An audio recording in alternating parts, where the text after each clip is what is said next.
ಆತ್ಮೀಯ ವೀಕ್ಷಕ ಬಾಂಧವರೇ, ಹೊಸಕೊರಲ್ನ ವಿಶೇಷ ಮಾತುಕತೆ ಮತ್ತು ಗಣ್ಯರ ಸಾಧಕರ ಪರಿಚಯ ಕಾರ್ಯಕ್ರಮದಲ್ಲಿ ಇವತ್ತು ನಮ್ಮೊಂದಿಗಿದ್ದಾರೆ ಪಚ್ಚನಾಡಿಯ ಬಹಳ ಖ್ಯಾತಿಯ ಹೆಸರು ಶ್ರೀಯುತ ರಾಮ ಅಮೀನ್ ಪಚ್ಚನಾಡಿ ಅವರನ್ನು ಎಲ್ಲ ವೀಕ್ಷಕ ಬಂಧುಗಳ ಪರವಾಗಿ ಸ್ವಾಗತಿಸ್ತಾ ಇದ್ದೇನೆ. ಸ್ವಾಗತರು. ವೀಕ್ಷಕ ಬಾಂಧವರೇ, ಪಚ್ಚನಾಡಿಯಲ್ಲಿ ಶ್ರೀಯುತ ರಾಮ ಅಮೀನ್ ಅಂತ ಹೇಳಿದರೆ ಒಂದು ಬಹಳ ದೊಡ್ಡ ಹೆಸರು, ಬಹಳ ಖ್ಯಾತಿ ಪಡೆದಂಥ ಹೆಸರು. ಮಲೆನಾಡು ಪ್ರದೇಶಾಭಿವೃದ್ಧಿ ಮಂಡಳಿಯ ಸರ್ಕಾರದಿಂದ ನಾಮನಿರ್ದೇಶಿತ ಸದಸ್ಯರಾಗಿ ಅವರು ಈ ಅವಧಿಗೆ ಆಯ್ಕೆಯಾಗಿದ್ದಾರೆ. ಅದಕ್ಕಾಗಿ ಮೊತ್ತ ಮೊದಲಾಗಿ ಅವರಿಗೆ ಎಲ್ಲ ವೀಕ್ಷಕ ಬಂಧುಗಳ ಪರವಾಗಿ ಅಭಿನಂದನೆಗಳನ್ನು ಸಲ್ಲಿಸ್ತಾ ಇದ್ದೇನೆ. ಅಭಿನಂದನೆ. ರಾಮ ಅಮೀನ್ ಮರಳಿ ಪುಟ್ಟಮನೆ ಅಮೀನ್ ಕುಟುಂಬಕ್ಕೆ ನಮ್ಮ ಪ್ರಧಾನ ಕಾರ್ಯದರ್ಶಿಗಳಾಗಿ ಸೇವೆ ಸಲ್ಲಿಸ್ತಾರೆ. ಹಾಗೆಯೇ ಪಚ್ಚನಾಡಿಯ ಬಿಜೆಪಿ ಸ್ಥಾನೀಯ ಸಮಿತಿಯ ಅಧ್ಯಕ್ಷರಾಗಿ ಅವರ ರಾಜಕೀಯದ ಸೇವೆಗಳು ಹಲವು ಮಜಲುಗಳಲ್ಲಿ ಬೇರೆ ಬೇರೆ ಉನ್ನತ ಹುದ್ದೆಗಳನ್ನು ಅಲಂಕರಿಸುತ್ತಾರೆ. ವಿಶ್ವ ಹಿಂದೂ ಪರಿಷತ್ತಿನ ಒಂದು ಅವಧಿಗೆ ಅಧ್ಯಕ್ಷರಾಗಿ ಅವರು ಸೇವೆ ಸಲ್ಲಿಸುತ್ತಾರೆ. ಮತ್ತು ಆ ಸಂದರ್ಭದಲ್ಲಿ ಶ್ರೀರಾಮನ ಆ ಒಂದು ರಥಯಾತ್ರೆ ಮತ್ತು ಇಟ್ಟಿಗೆ ಸಂಗ್ರಹ ಆ ಕೆಲಸದ ಅವಧಿಯ ಸಂದರ್ಭದಲ್ಲೂ ಬಹಳ ದೊಡ್ಡ ಕಾಣಿಕೆಯಾಗಿದ್ದಾರೆ. ಅವರ ತಾಯಿ ಶ್ರೀಮತಿ ಲೋಲಮ್ಮ ಪಚ್ಚನಾಡಿ, ಕೀರ್ತಿ ಶೇಷ ಲೋಲಮ್ಮ ಪಚ್ಚನಾಡಿಯವರು ಯಕ್ಷಗಾನದ ಕಟೀಲು ಮೇಳದ ಸೇವೆಯಾಟವನ್ನು ನಿರಂತರ 48 ವರ್ಷಗಳಲ್ಲಿ ನಡೆಸಿದಂತಹ ಒಂದು ಬಹಳ ದೊಡ್ಡ ಹೆಸರು. ಇಂತಹ ಒಂದು ಒಳ್ಳೆಯ ಮನೆತನದಲ್ಲಿ ರಾಜಕೀಯದಲ್ಲಿ ಬೇರೆ ಬೇರೆ ಹುದ್ದೆಗಳನ್ನು ಅಲಂಕರಿಸಿ ಒಂದು ಅವಧಿಗೆ ಅವರು ಮೆಸ್ಕಾವಿನ ಸಲಹಾ ಮಂಡಳಿಯ ನಿರ್ದೇಶಕರಾಗಿಯೂ ಸೇವೆ ಸಲ್ಲಿಸಿದ್ದಾರೆ. ಹೀಗೆ ರಾಜಕೀಯದಲ್ಲಿ ಬೇರೆ ಬೇರೆ ರೀತಿಯ ಸೇವೆಗಳು, ಬೇರೆ ಬೇರೆ ಉನ್ನತ ಹುದ್ದೆಗಳನ್ನು ಅಲಂಕರಿಸಿದಂತಹ ಶ್ರೀಯುತ ರಾಮ ಅಮೀನ್ ಪಚ್ಚನಾಡಿ ಅವರಿಗೆ ಈ ಸಲ ಬಹಳ ಸಾಂದರ್ಭಿಕವಾಗಿ ಅವರ ಒಂದು ವ್ಯಕ್ತಿತ್ವಕ್ಕೆ ತಕ್ಕದಾಗಿ ಮಲೆನಾಡು ಪ್ರದೇಶಾಭಿವೃದ್ಧಿ ಮಂಡಳಿಯ ಒಂದು ಸದಸ್ಯತನದ ಒಂದು ದೊಡ್ಡ ಹೊಣೆಗಾರಿಕೆಯೂ ಸಿಕ್ಕಿದೆ. ಈಗ ರಾಮ ಅಮೀನ್ ಅಂತ ಹೇಳಿದ ಕೂಡಲೇ ವೀಕ್ಷಕ ಬಂಧುಗಳಿಗೆ ಅವರ ಆ ಬಾಲ್ಯದಿಂದ ಅವರು ಪಕ್ಷ ಸಂಘಟನೆಗಾಗಿ ದುಡಿದದ್ದು ಹೀಗೆ ಹಲವು ಮಜಲುಗಳು ನೆನಪಿಗೆ ಬರ್ತದೆ. ರಾಮ ಅಮೀನ್, ಈಗ ನಿಮ್ಮ ಒಂದು ಬೆಳವಣಿಗೆ ಪಚ್ಚನಾಡಿಯ ಪ್ರದೇಶದಲ್ಲಿ ಯಾವ ರೀತಿಯಲ್ಲಿ ಆಯಿತು ಮತ್ತು ರಾಜಕೀಯ ಪ್ರವೇಶ ಹೇಗೆ? ಮುಖ್ಯವಾಗಿ ನಮ್ಮ ಅಮ್ಮನವರು ಕೀರ್ತಿ ಶೇಷಲಮ್ಮ ಇವರು BMSನ ಸಕ್ರಿಯ ಸದಸ್ಯರಾಗಿ ಮುಂದಾಳತ್ವವನ್ನು ವಹಿಸಿಕೊಂಡು ಕೆಲಸ ಮಾಡ್ತಿದ್ದರು. ಆ ಸಂದರ್ಭದಲ್ಲಿ ಜನಸಂಘದ ಮುಖಾಂತರ ಅವರು ಕೆಲಸ ಕಾರ್ಯಗಳನ್ನು ಮತದಾರರಿಗೆ ಸಂದರ್ಶನ ಮಾಡೋದು ಅಥವಾ ಭೇಟಿ ಕೊಡೋದು ಮತ್ತು ಚುನಾವಣಾ ಸಂದರ್ಭದಲ್ಲಿ ಯಾರೂ ಇಲ್ಲದ ಸಂದರ್ಭ ಅವರ ನೇತೃತ್ವದಲ್ಲಿ ಅಲ್ಲಿ ಕೆಲಸ ಕಾರ್ಯಗಳು ಮಾಡ್ತಾಯಿದ್ರು. ಆ ಸಂದರ್ಭ ನಾನು ಬಾಲ್ಯದಲ್ಲಿ ಅವ್ರ ಜೊತೆಯಿಂದ ಕೆಲಸ ಮಾಡಿ ಬಂದಿರೋದ್ರಿಂದ ನನಗೂ ಕೂಡ ಸಮಾಜದ ಬಗ್ಗೆ ಕಳಕಳಿ ಮತ್ತು ಈ ಒಂದು ರಾಜಕೀಯದ ಸ್ವಲ್ಪ ನಂಟು ಬೆಳೆದಿತ್ತು. ಹಾಗೆ 1975ರಲ್ಲಿ ಜಯಪ್ರಕಾಶ್ ನಾರಾಯಣ್ ಆಂದೋಲನದಲ್ಲಿ ನಾನು ಸಂಪೂರ್ಣವಾಗಿ ವಿದ್ಯಾರ್ಥಿ ದಶೆಯಲ್ಲಿ ಕೆಲಸ ಮಾಡಿದ್ದೇನೆ. ತದನಂತರ 80ರಲ್ಲಿ ಭಾರತೀಯ ಜನತಾ ಪಕ್ಷ ಉದಯ ಆಯಿತು. ಆ ಸಂದರ್ಭದಲ್ಲಿ ಪಚ್ಚನಾಡಿಯಲ್ಲಿ ಕೇವಲ ನಮ್ಮ ಒಂದು ಮನೆ ಮಾತ್ರ ಇತ್ತು. ಹಾಗೆ ಅಲ್ಲಿಂದ 83ರಲ್ಲಿ ಚುನಾವಣೆ ನಿಂತೆ ಮತ್ತು ಸಮಾಜದ ಬಗ್ಗೆ ಕಳಕಳಿ ಇರೋದರಿಂದ ಪಚ್ಚನಾಡಿಯಲ್ಲಿ ಒಂದು ಕುಗ್ರಾಮವಾಗಿರುವಂಥ ಒಂದು ಪ್ರದೇಶ, ಅಲ್ಲಿ ಯಾವುದೇ ಒಂದು ವಿದ್ಯುತ್ ಇರಲಿಲ್ಲ. ಅದು ನಾನು ಸ್ವಂತ ನನ್ನ ಶ್ರಮದಲ್ಲಿ ಆವಾಗಿನ ಪಂಚಾಯತ್ನಲ್ಲಿ ಹೋಗಿ ಹೋರಾಟ ಮಾಡಿ ಆ ಪೂರ್ತಿ ಹೊಣೆಗಾರಿಕೆಯನ್ನು ಹೊತ್ತುಕೊಂಡು ಸಂಪೂರ್ಣವಾಗಿ ಆ ಒಂದು ವಿದ್ಯುತೀಕರಣ ಕಾರ್ಪೊರೇಷನ್ನಲ್ಲಿ ವಿದ್ಯುತ್ ಫಿಟ್ಟಿಂಗ್ಸ್ ಕೊಟ್ಟಿದ್ದಾರೆ. ಆ ಒಂದು ಮಾಡುವಂಥ ಕೆಲಸ, ಅದರ ಏನು ಸಂಬಳದ ಅವೆಲ್ಲ ನಾನೇ ಭರಿಸಿ ನಾನು ಒಂದು ವಿದ್ಯುತ್ ಪ್ರಥಮವಾಗಿ ನಮ್ಮ ಪಚ್ಚನಾಡಿಗೆ ಒಂದು ಬೆಳಕನ್ನು ಕೊಡುವಂಥ ಪ್ರಯತ್ನ ಮಾಡಿದ್ದೇನೆ. ಅದರಲ್ಲಿ ಯಶಸ್ವಿಯಾಗಿದ್ದೇನೆ. ಹಾಗೆಯೇ ಬಸ್ ಸೌಕರ್ಯ ಇರಲಿಲ್ಲ. ಆ ಬಸ್ ಸೌಕರ್ಯ ಕೂಡ ನನ್ನ ಸ್ವಂತ ಮುತುವರ್ಜಿಯಿಂದ ಒಂದು ಪರವಾನಗಿಯನ್ನು ಮಾಡಿ ಅದರ ಏನು ಒಂದು ಖರ್ಚು ವೆಚ್ಚ ಕೂಡ ನಾನೇ ಸ್ವಲ್ಪ ಭರಿಸುವಂಥ ಕೆಲಸ ಮಾಡಿ ಆ ಪಚ್ಚನಾಡಿ ಪ್ರದೇಶಕ್ಕೆ ಬಸ್ಸನ್ನು ಮೊತ್ತ ಮೊದಲಾಗಿ ಮಾಡುವಲ್ಲಿ ಪ್ರಯತ್ನ ಪಟ್ಟಿದ್ದೀನಿ. ಅಂದರೆ ಹೆಯ್ಯಾಡಿ ಬೋಂದೇಲ್ವರೆಗೆ ಬಸ್ ಸೌಕರ್ಯ ಇತ್ತು, ಪಚ್ಚನಾಡಿಗೆ ಬಸ್ ದೇವಿನಗರ ಪದವಿನಂಗಡಿವರೆಗೆ ಇತ್ತು. ಅದಕ್ಕಿಂತ ನಮ್ಮ ಪಚ್ಚನಾಡಿಗೆ ಬರ್ತಿರಲಿಲ್ಲ. ಪ್ರಾಯಶಃ ಒಮಂಜೂರು ನಂತರ ಮತ್ತೆ ಬಸ್ ಇತ್ತು. ಆ ಸಂದರ್ಭ ನಡ್ಕೊಂಡು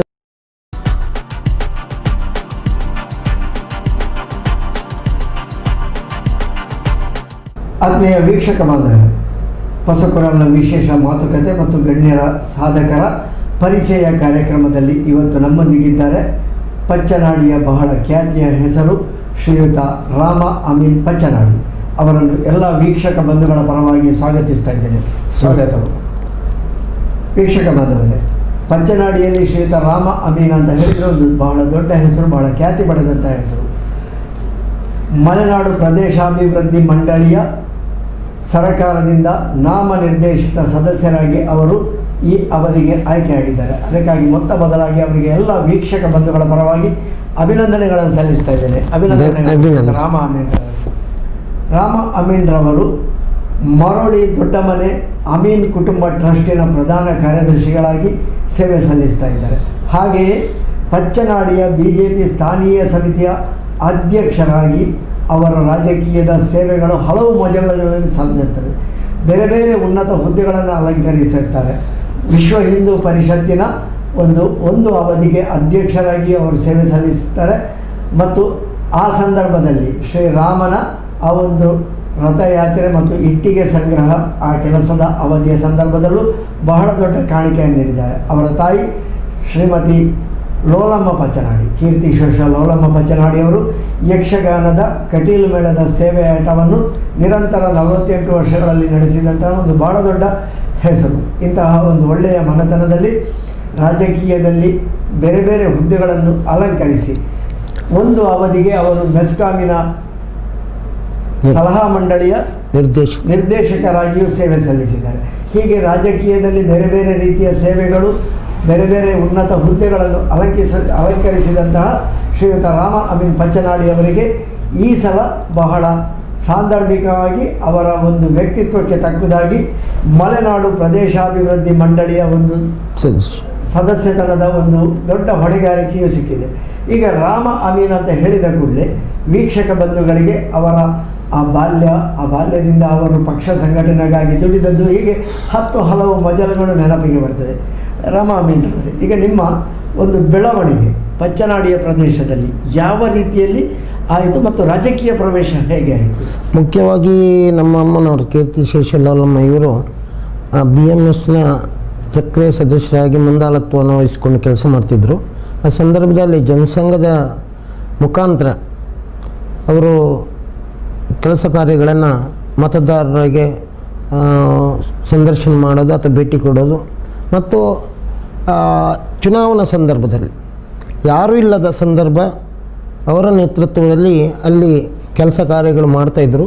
ಆ ಸಂದರ್ಭ ನಾನು ಬಾಲ್ಯದಲ್ಲಿ ಅವ್ರ ಜೊತೆಯಿಂದ ಕೆಲಸ ಮಾಡಿ ಬಂದಿರೋದ್ರಿಂದ ನನಗೂ ಕೂಡ ಸಮಾಜದ ಬಗ್ಗೆ ಕಳಕಳಿ ಮತ್ತು ಈ ಒಂದು ರಾಜಕೀಯದ ಸ್ವಲ್ಪ ನಂಟು ಬೆಳೆದಿತ್ತು. ಹಾಗೆ 1975ರಲ್ಲಿ ಜಯಪ್ರಕಾಶ್ ನಾರಾಯಣ್ ಆಂದೋಲನದಲ್ಲಿ ನಾನು ಸಂಪೂರ್ಣವಾಗಿ ವಿದ್ಯಾರ್ಥಿ ದಶೆಯಲ್ಲಿ ಕೆಲಸ ಮಾಡಿದ್ದೇನೆ. ತದನಂತರ 80ರಲ್ಲಿ ಭಾರತೀಯ ಜನತಾ ಪಕ್ಷ ಉದಯ ಆಯಿತು. ಆ ಸಂದರ್ಭದಲ್ಲಿ ಪಚ್ಚನಾಡಿಯಲ್ಲಿ ಕೇವಲ ನಮ್ಮ ಒಂದು ಮನೆ ಮಾತ್ರ ಇತ್ತು. ಹಾಗೆ ಅಲ್ಲಿಂದ 83ರಲ್ಲಿ ಚುನಾವಣೆ ನಿಂತೆ ಮತ್ತು ಸಮಾಜದ ಬಗ್ಗೆ ಕಳಕಳಿ ಇರೋದರಿಂದ ಪಚ್ಚನಾಡಿಯಲ್ಲಿ ಒಂದು ಕುಗ್ರಾಮವಾಗಿರುವಂಥ ಒಂದು ಪ್ರದೇಶ, ಅಲ್ಲಿ ಯಾವುದೇ ಒಂದು ವಿದ್ಯುತ್ ಇರಲಿಲ್ಲ. ಅದು ನಾನು ಸ್ವಂತ ನನ್ನ ಶ್ರಮದಲ್ಲಿ ಆವಾಗಿನ ಪಂಚಾಯತ್ನಲ್ಲಿ ಹೋಗಿ ಹೋರಾಟ ಮಾಡಿ ಆ ಪೂರ್ತಿ ಹೊಣೆಗಾರಿಕೆಯನ್ನು ಹೊತ್ತುಕೊಂಡು ಸಂಪೂರ್ಣವಾಗಿ ಆ ಒಂದು ವಿದ್ಯುತೀಕರಣ ಕಾರ್ಪೊರೇಷನ್ನಲ್ಲಿ ವಿದ್ಯುತ್ ಫಿಟ್ಟಿಂಗ್ಸ್ ಕೊಟ್ಟಿದ್ದಾರೆ. ಆ ಒಂದು ಮಾಡುವಂಥ ಕೆಲಸ, ಅದರ ಏನು ಸಂಬಳದ ಅವೆಲ್ಲ ನಾನೇ ಭರಿಸಿ ನಾನು ಒಂದು ವಿದ್ಯುತ್ ಪ್ರಥಮವಾಗಿ ನಮ್ಮ ಪಚ್ಚನಾಡಿಗೆ ಒಂದು ಬೆಳಕನ್ನು ಕೊಡುವಂಥ ಪ್ರಯತ್ನ ಮಾಡಿದ್ದೇನೆ. ಅದರಲ್ಲಿ ಯಶಸ್ವಿಯಾಗಿದ್ದೇನೆ. ಹಾಗೆಯೇ ಬಸ್ ಸೌಕರ್ಯ ಇರಲಿಲ್ಲ. ಆ ಬಸ್ ಸೌಕರ್ಯ ಕೂಡ ನನ್ನ ಸ್ವಂತ ಮುತುವರ್ಜಿಯಿಂದ ಒಂದು ಪರವಾನಗಿಯನ್ನು ಮಾಡಿ ಅದರ ಏನು ಒಂದು ಖರ್ಚು ವೆಚ್ಚ ಕೂಡ ನಾನೇ ಸ್ವಲ್ಪ ಭರಿಸುವಂಥ ಕೆಲಸ ಮಾಡಿ ಆ ಪಚ್ಚನಾಡಿ ಪ್ರದೇಶಕ್ಕೆ ಬಸ್ಸನ್ನು ಮೊದಲಾಗಿ ಮಾಡುವಲ್ಲಿ ಪ್ರಯತ್ನ ಪಡ್ತೀನಿ. ಅಂದರೆ ಹೆಯ್ಯಾಡಿ ಬೋಂದೇಲ್ವರೆಗೆ ಬಸ್ ಸೌಕರ್ಯ ಇತ್ತು, ಪಚ್ಚನಾಡಿಗೆ ಬಸ್ ದೇವಿನಗರ ಪದವಿನಂಗಡಿವರೆಗೆ ಇತ್ತು. ಅದಕ್ಕಿಂತ ನಮ್ಮ ಪಚ್ಚನಾಡಿಗೆ ಬರ್ತಿರಲಿಲ್ಲ. ಪ್ರಾಯಶಃ ಒಮಂಜೂರು ನಂತರ ಮತ್ತೆ ಬಸ್ ಇತ್ತು. ಆ ಸಂದರ್ಭ ನಡ್ಕೊಂಡು ಹೋಗುವಂಥ ಒಂದು ಪರಿಸ್ಥಿತಿ. ರಾಮ ಅಮೀನ್ರು ಅಂತ ಹೇಳಿದರೆ ಅಲ್ಲಿ ಪಚ್ಚನಾಡಿಯಲ್ಲಿ ಹೇಳುವುದೇ ಅವರನ್ನು ಹೋರಾಟಗಾರರು ಅಂತ ಹೇಳಿಕೊಂಡು ಅವರು ಬೆಳೆದು ಬಂದದ್ದೇ ಹಾಗೆ. ಅವರು ಹೇಳಿದರು ಪಚ್ಚನಾಡಿಯಲ್ಲಿ ಆ ಕಾಲದಲ್ಲಿ ಒಂದೇ ಒಂದು ಮನೆ ಇತ್ತು. ಜಯಪ್ರಕಾಶ್ ಅವರ ಆ ಒಂದು ಆಂದೋಲನ ಆರಂಭ ಆದಾಗ ಜನತಾ ಪಕ್ಷ, ಆನಂತರ BJP ಆಯಿತು. BJP ಒಂದೇ ಒಂದು ಮನೆಯಲ್ಲಿ, ಅದರಲ್ಲೂ ಅವರ ತಾಯಿಯವರು ಭಾರತೀಯ ಮಜ್ದೂರ್ ಸಂಘದ ಸದಸ್ಯರು, ಕಾರ್ಮಿಕ ವರ್ಗಕ್ಕೆ ಸೇರಿದವರು, ಬಹಳ ಬಡತನದಲ್ಲಿ ಮನೆತನದಲ್ಲಿ ಬೆಳೆದಂತಹ ಅವರ ನೆರಳಿನಲ್ಲಿ ಅವರ ಹೋರಾಟದ ಛಾಯೆಯನ್ನು ಅನುಸರಿಸಿಕೊಂಡು ಬೆಳೆದವರು ರಾಮ ಅಮೀನ್ರವರು. ನಿಮ್ಮ ಆ ಹೋರಾಟದ ದಿನಗಳು ಯಾವೆಲ್ಲ ರೀತಿಯಾಗಿತ್ತು? ಎಲ್ಲ ಪ್ರಚನಡಿಯಲ್ಲಿ ಪ್ರಥಮ ಕಾರ್ಪೊರೇಷನ್ ಒಂದು ದೊಡ್ಡ ಸವಾಲಾಗಿತ್ತು. ಆ ಸಂದರ್ಭದಲ್ಲಿ ಭಾಳಷ್ಟು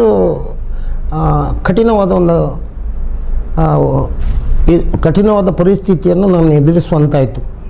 ಅಲ್ಲಿ ಬಹಳ ಈ ದೇಶದಲ್ಲಿ ಆಳುವಂಥ ಕಾಂಗ್ರೆಸ್ ಪಕ್ಷದವರು ಕೂಡ ನನಗೆ ಒತ್ತಡ ಹಾಕಿ ತಾವು ನಿಲ್ಲಬೇಕು ನಮ್ಮ ಪಕ್ಷದಿಂದ, ಮತ್ತು ತಮಗೇನು ಬೇಕು ಅವೆಲ್ಲವನ್ನು ನಾವು ಕೊಡಲು ಬದ್ಧರಾಗ್ತೇವೆ ಅಂತ ಸನ್ಮಾನ್ಯ ಜನಾರ್ದನ್ ಪೂಜಾರಿಯವರು ಡಾಕ್ಟರ್ NV ಪೂಜಾರಿ ಮುಖಾಂತರ ಹೇಳಿದರು. ನನಗೆ ತುಂಬ ಒತ್ತಡ ಇತ್ತು. ಆದರೂ ಪಕ್ಷನಿಷ್ಠೆಯಿಂದ ಅವು ಯಾವುದೂ ಇಲ್ಲದೆ ವಿನಯಪೂರ್ವಕವಾಗಿ ತಿರಸ್ಕರಿಸಿ ಪ್ರಥಮ ಬಾರಿ 83ರಲ್ಲಿ ನಾನು ಸ್ಪರ್ಧೆ ಮಾಡಿದೆ. ಅತ್ಯಲ್ಪ ಮತದಲ್ಲಿ ಅಂದರೆ ಮಂಗಳೂರು ಮಹಾನಗರ ಪಾಲಿಕೆ, ಆಗ ನಗರ ಪಾಲಿಕೆ ಆಗಿತ್ತು. ಪ್ರಥಮ ಬಾರಿ 83 ಡಿಸೆಂಬರ್ 4ನೇ ತಾರೀಕಿಗೆ ಚುನಾವಣೆ ಬಂತು. ಆ ಚುನಾವಣೆಯಲ್ಲಿ ಪ್ರಬಲವಾದ ಹೋರಾಟವನ್ನು ಕೊಟ್ಟು ಏನೋ ಸ್ವಲ್ಪ, ಅದು ಈಗ ಹೇಳುವಂಥ ಸಂದರ್ಭ ಅಲ್ಲ, 23 ಓಟಿಗೆ ನಾನು ಅಲ್ಪ ಮತದಿಂದ ಪರಾಜಿತನಾಗಬೇಕಾಯಿತು. ಸ್ಪರ್ಧೆ ಅನ್ನೋದು ಮುಖ್ಯ, ಅಲ್ಲಿ ಸೋಲು ಗೆಲುವು ಅನ್ನೋದು. ಸ್ಪರ್ಧೆ ಎನ್ನುವುದು ಗೆಲುವಿನ ಮೊದಲ ಮೆಟ್ಟಲು. ಅದು ಒಂದಲ್ಲ ಒಂದು ಹಂತದಲ್ಲಿ ಗೆಲುವು ಎನ್ನುವುದೇ ಅವತ್ತಾದರೂ ಇದ್ದೇ ಇರ್ತದೆ. ಆದರೆ ಆ ಸಂದರ್ಭದಲ್ಲಿ ಪಚ್ಚನಾಡಿಯಂತಹ ಆ ಪ್ರದೇಶ, ಅದು ಆಗ ಕುಗ್ರಾಮ ಅಂತಲೇ, ಕುಗ್ರಾಮನೆ, ಅಲ್ಲಿ ಯಾವುದೇ ರೀತಿಯಾದಂತಹ ಸೌಲಭ್ಯಗಳು ಇಲ್ಲದಂತಹ ಪ್ರದೇಶದಲ್ಲಿ, ಅದರಲ್ಲೂ ವಿಶೇಷವಾಗಿ ಕಾಂಗ್ರೆಸ್ ಮತ್ತು ಕಮ್ಯುನಿಸ್ಟ್ ಪ್ರಾಬಲ್ಯದ ಪ್ರದೇಶ, ಆ ಪ್ರದೇಶದಲ್ಲಿ ಒಂದು ಮನೆಯಿಂದ ಈಗ ಎಷ್ಟು ಮನೆ ಆಗಿರ್ಬೋದು ಅಲ್ಲಿ BJP? ಇವಾಗ ಒಂದು ಸಾಧಾರಣ 7,000ದಲ್ಲಿ ಒಂದು 3,000 ಎಲ್ಲ, ಅಂದರೆ ನಾನು ಹೇಳಬಾರ್ದು.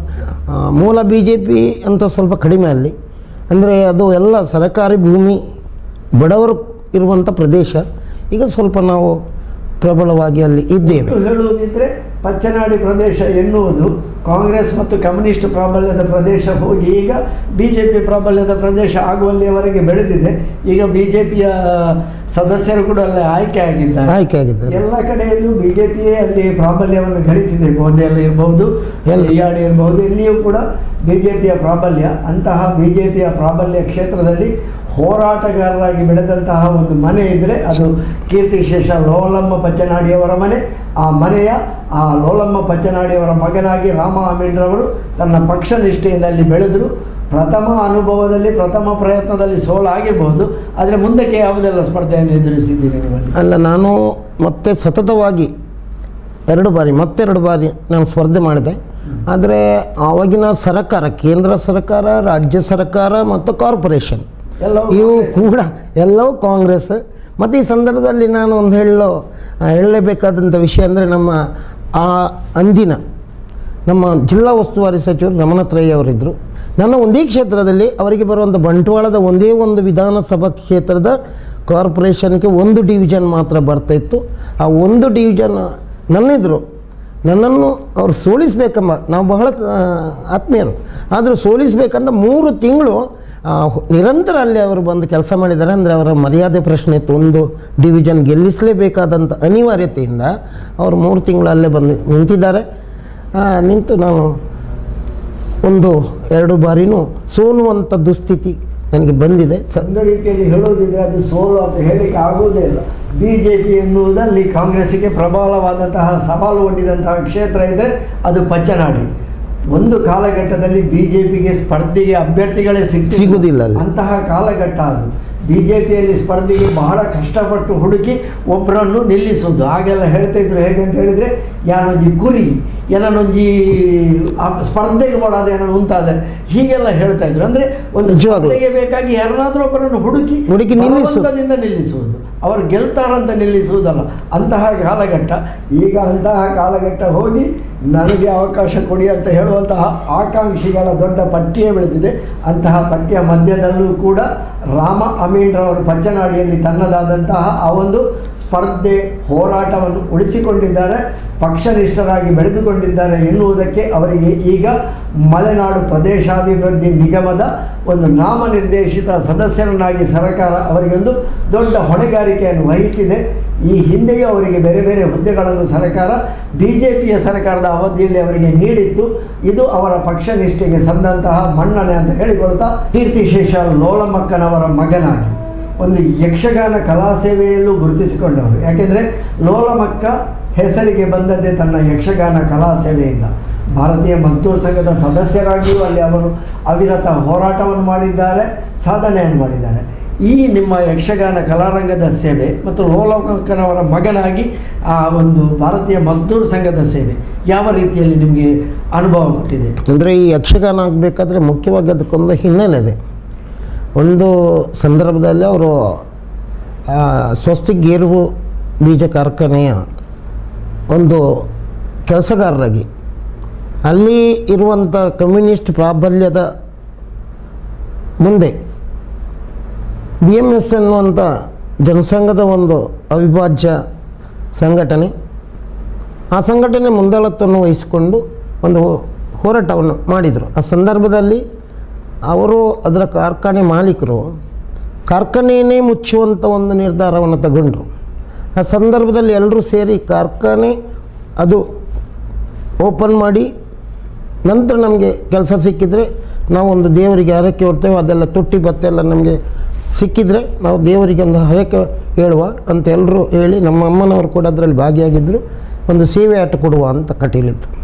ಅದನ್ನೆಲ್ಲರೂ ಒಪ್ಪಿಕೊಂಡ ಮೇಲೆ ಎಲ್ಲ ಅವರಿಗೆ ಸೌಲಭ್ಯ ಸಿಕ್ಕಿದ ನಂತರ ಒಬ್ಬೊಬ್ಬರಾಗಿ ಹಿಂದೆ ಸರಿದರು. ಆದರೆ ಸಾಮೂಹಿಕವಾದಂತಹ ಪ್ರಾರ್ಥನೆ ಆಗಿತ್ತು, ನಮಗೆ ಮತ್ತೆ ಕೆಲಸ ದೊರೆಯಬೇಕು, ನಮ್ಮ ತೊಟ್ಟಿಗಳು ವೇತನಗಳೆಲ್ಲ ಸರಿಯಾಗಿ ದೊರೆಯಬೇಕು ಎನ್ನುವಂಥ ಒಂದು ಸಾಮೂಹಿಕ ಪ್ರಾರ್ಥನೆಯಲ್ಲಿ ಶ್ರೀ ಕಟೀಲು ಅಮ್ಮನಿಗೆ ಒಂದು ಹರಕೆಯ ಪ್ರಾರ್ಥನೆಯನ್ನು ಮಾಡಿಕೊಂಡ್ರು. ಆ ನಂತರ ಒಬ್ಬೊಬ್ಬರು ಹಿಂದೆ ಸರಿದರು. ಆದರೆ ಅನಿವಾರ್ಯವಾಗಿ ಇವರು ಅದರಲ್ಲಿ ಇರುವುದರಿಂದ ದೇವಿಯ ಅನನ್ಯ ಭಕ್ತಿಯಿಂದ ಅವರು ಅದನ್ನು 4 ಜನರಲ್ಲಿ ಒಟ್ಟು ಮಾಡಿ ಏನೋ ಒಂದು ಮಾಡಬೇಕಂತ ದಿಟ್ಟ ಒಂದು ಸಂಕಲ್ಪವನ್ನು ತಗೊಂಡು ಅವರು 1968ರಲ್ಲಿ ಇದನ್ನು ಪ್ರಥಮ ವರ್ಷದ ಸೇವೆಯಾಟಾಗಿ ಕಟೀಲಿದ್ದು ದೇವಿ ಮಹಾತ್ಮೆಯನ್ನು ಮಾಡಿದರು. ತದನಂತರ ಈಗ 51 ವರ್ಷಗಳಾಗಿವೆ. 39 ವರ್ಷ ಅವರ ನೇತೃತ್ವದಲ್ಲಿ 40ನೇ ವರ್ಷಕ್ಕೆ 2 ತಿಂಗಳಿದೆ ಅವರು ಕೀರ್ತಿಶೇಷರಾದರು. ಮತ್ತು ಈಗ 51 ವರ್ಷದ ಇದನ್ನು ನಾವು ಮುಂದುವರಿಸಿಕೊಂಡು ಬಂದಿದ್ದೇವೆ. ಅವರ ಕಾಲದಲ್ಲೂ ನಾನು ಒಬ್ಬ ವಿದ್ಯುತ್ ಗುತ್ತಿಗೆದಾರನಾಗಿ ವಿದ್ಯುತ್ ಟೆಂಪರರಿ ಅಂದರೆ ಅಲಂಕಾರವನ್ನು ಮಾಡುವ ಸಂದರ್ಭ 11 ವರ್ಷಗಳ ಒಟ್ಟು ಸೇವೆಯಾಟಕ್ಕೆ ನಾನೇ ವಿದ್ಯುತ್ಕರಣ ಮಾಡಿದ್ದೇನೆ. ತದನಂತರ ನಾವೆಲ್ಲರೂ ನಮ್ಮ ಫ್ಯಾಮಿಲಿ ಅಂದರೆ ನನ್ನ ಅಳಿಯಂದರು ಅಣ್ಣನವರೆಲ್ಲ ಸೇರಿ ಈಗ ಅದನ್ನು ನಾವು ಮುಂದುವರಿಸಿಕೊಂಡೋಗ್ತೇವೆ. ಇದಕ್ಕೆ ಅವರ ಅಭಿಮಾನಿಗಳು ಮತ್ತು ಬಂಧು ಮಿತ್ರರಂತ ನಾವು ತಗೊಂಡಿದ್ದೇವೆ ಅವರನ್ನು, ಅವರು ಕೂಡ ಇದಕ್ಕೆ ತಮ್ಮ ಸಹಕಾರವನ್ನು ಕೊಡ್ತಾ ಇದ್ದಾರೆ. ಈ ಯಕ್ಷಗಾನ ಸೇವೆ ನಿಮಗೆ ಹೇಗೆ ಸ್ಫೂರ್ತಿಯನ್ನು ಕೊಟ್ಟಿತು? ಅಲ್ಲ, ಯಕ್ಷಗಾನ ನಾನು ಮೊದಲೇ ಹೇಳಿದಾಗೆ ಅವರು ಕಟೀಲ್ನ ಒಂದು ಅನನ್ಯ ಭಕ್ತರಾಗಿದ್ದರು. ನಾನು ಕೂಡ ಬಾಲ್ಯದಲ್ಲಿ ಅದನ್ನು ಮುಂದುವರೆದೆ. ಉದಾಹರಣೆಗೆ ಹೇಳುವಂಥದ್ದು ವಿಷಯ ಅಲ್ಲ. ಒಂದೊಮ್ಮೆ ಕಟೀಲ್ನಲ್ಲಿ ನಮ್ಮ ಅಮ್ಮನವರು ನಮ್ಮ ಪಕ್ಕದ ಮನೆಯವರ ಅಲ್ಲಿಯ ಅವರು ನಮ್ಮ ಮನೆ ಹತ್ರದವರಿಗೆ ಮದುವೆಯಾಗಿ ನಮ್ಮೂರಿಗೆ ಬಂದಿದ್ದರು. ಆ ಸಂದರ್ಭದಲ್ಲಿ ನನಗೆ ಅವ್ರ ಜೊತೆ ಕಟೀಲಿಗೆ ಕಳಿಸಿಕೊಟ್ರು. ನಾನು ಅವರು ಬಟ್ಟೆ ಹೋಗೋ ಸಂದರ್ಭ ಬಾಲಕನಾಗಿದ್ದೆ, ನನಗೆ ಪ್ರಾಯಶಃ 4 ವರ್ಷನೇನಾಗಿರ್ಬೋದು. ಅಲ್ಲಿ ಹೋಗುವಾಗ ನಾನು ಜಾರಿ ಬಿದ್ದೆ. ಅಂದರೆ ನಾನು 3 ಸಲ ಮೇಲೆ ಕೆಳಗೆ ಹೋಗಿ ಮತ್ತೆ ನೀರು ಕುಡಿದು ಇನ್ನು ಕೊನೆ ಆಗುವಂಥ ಸಂದರ್ಭದಲ್ಲಿ ನಾನು ಮೇಲೆ ಕೆಳಗೆ ಹೋದೆ ಅದೇ ನದಿಯಲ್ಲಿ. ಮತ್ತು ಅಲ್ಲಿಂದ ಅವರು ಎತ್ತಿದ್ರು. ಆವಾಗ ನಾನು ನೀರು ಪೂರ್ತಿ ಕುಡಿದಿದ್ದೆ. ಅದರಲ್ಲಿ ಸತ್ತು ಬದುಕಿದವು. ಅದು ಪದ್ಮಾವತಿ ಅಂತ ಈಗ ಮನೆ ಹತ್ರ ಅವರ ಮಕ್ಕಳು ಅವರಿಲ್ಲ, ದೇವಾದನ ಕೃಷ್ಣಪ್ಪ ಪೂಜಾರಿ ಅಂತ ಅವ್ರ ಹೆಂಡತಿ ಪದ್ಮಾವತಿ ಅಂತ ಅವರು ಕಟೀಲ್ನಲ್ಲಿರೋದು ಅವ್ರ ಮನೆ. ಅವ್ರ ಜೊತೆ ಹೋದವ ನಾನು ಸತ್ತು ಬದುಕಿದವ.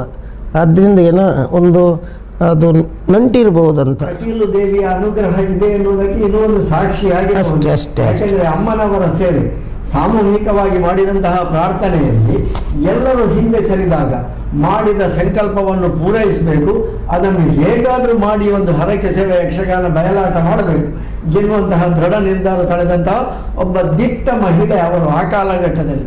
ನಾವು ಈಗ ಹೇಳಲಿಕ್ಕೆ ಬಾಧಿಸುವ 40-50 ವರ್ಷಗಳ ಹಿಂದಿನ ಆ ಕಥೆಯನ್ನು ಹೇಳುವುದಿದ್ರೆ ಆಗೆಲ್ಲ ಬಡತನ ಕಾರ್ಮಿಕ ವರ್ಗದವರು ಒಂದು ಯಕ್ಷಗಾನ ಸೇವೆಯನ್ನು ನಡೆಸುವುದಂತ ಹೇಳಿದರೆ ಅದು ಊಹಿಸಲಿಕ್ಕೂ ಅಸಾಧ್ಯವಾದಂತಹ ಒಂದು ಕಲ್ಪನೆ. ಈಗಲೇ ಯಕ್ಷಗಾನ ಆಟ ಆಡಿಸುವುದಂತ ಹೇಳಿದರೆ, ಕಟೀಲಿನ ಆಟ ಆಡಿಸುವುದಂತ ಹೇಳಿದರೆ ಬಹಳ ದೊಡ್ಡ ಒಂದು ಕೆಲಸ.